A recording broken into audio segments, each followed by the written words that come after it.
తెలంగాణ రాష్ట్రంలో బీసీ రిజర్వేషన్ల పెంపును అడ్డుకునేందుకు అగ్రకులాలు కుట్రలు చేస్తున్నాయని జయగౌడ సంక్షేమ సంఘం రాష్ట్ర వర్కింగ్ ప్రెసిడెంట్, తెలంగాణ సామాజిక ఉద్యమకారుడు, సూర్యాపేట రియల్ ఎస్టేట్ వ్యాపార అసోసియేషన్ జిల్లా అధ్యక్షుడు పంతంగి వీరస్వామి గౌడ్ మండిపడ్డారు.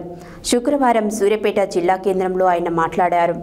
రాష్ట్రంలో 60%కి దగ్గరలో ఉన్న బీసీల జనాభాకి 42% రిజర్వేషన్ల సాధనకు కృషి జరుగుతుంటే ఓర్వలోని కొంతమంది కోర్టు ద్వారా అడ్డుకొని బీసీల పొట్టను కొట్టారని ఆవేదన వ్యక్తం చేశారు.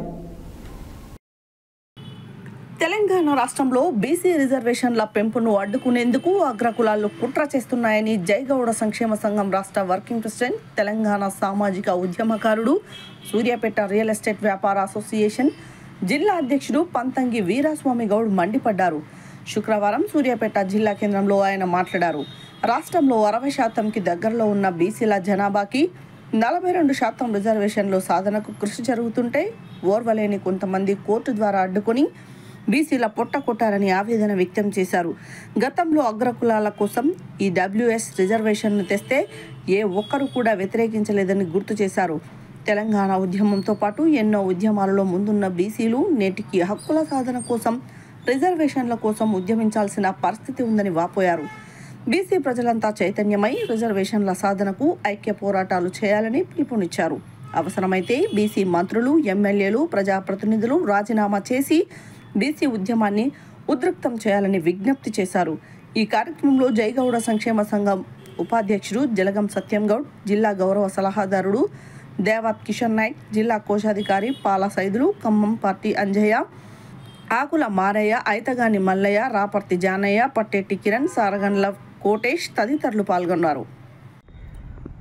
తెలంగాణ రాష్ట్ర ప్రజలందరికీ, మీడియా మిత్రులకు, పత్రికా విలేకరులకు నా యొక్క హృదయపూర్వక నమస్కారాలు తెలియజేస్తున్నాను. నిన్న బీసీ రిజర్వేషన్పై హైకోర్టు స్టే విధించడం జరిగింది.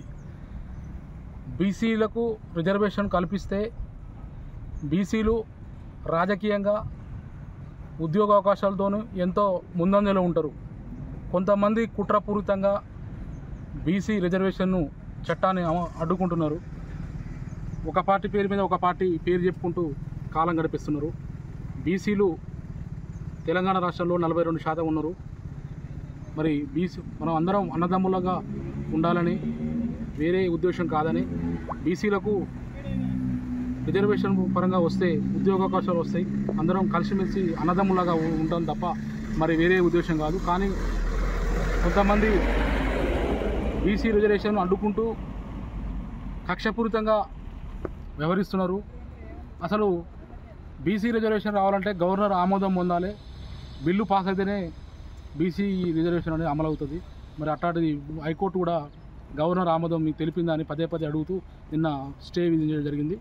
దీని యావత్ తెలంగాణ మొత్తం తీవ్రంగా ఖండిస్తున్నారు.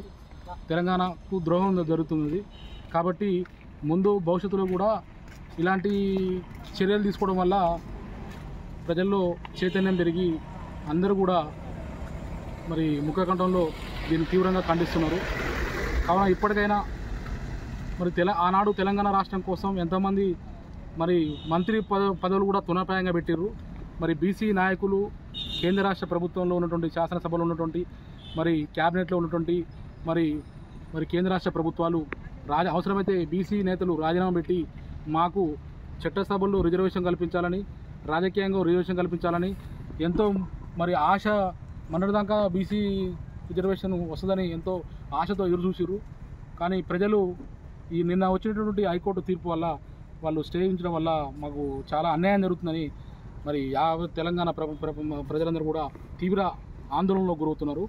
ఇప్పటికైనా మంత్రులు కానీ, ఎమ్మెల్యే కానీ, కేంద్ర ప్రభుత్వం కూడా మరి గవర్నర్ ఆమోదం తెలిపేలాగా మరి కేంద్ర రాష్ట్ర ప్రభుత్వాలు ముందంజలో ఉండాలని, లేని పక్షంలో తెలంగాణ మొత్తం కూడా నిరసన కార్యక్రమాలు, ధర్నాలకు కూడా వెనకాడాలని కూడా ఈ సందర్భంగా తెలియజేసుకుంటూ మరొకసారి మరి ప్రజలందరూ బీసీ చట్టం రిజర్వేషన్ రావాలని కోరుకుంటూ సెలవు తీసుకుంటున్నాం.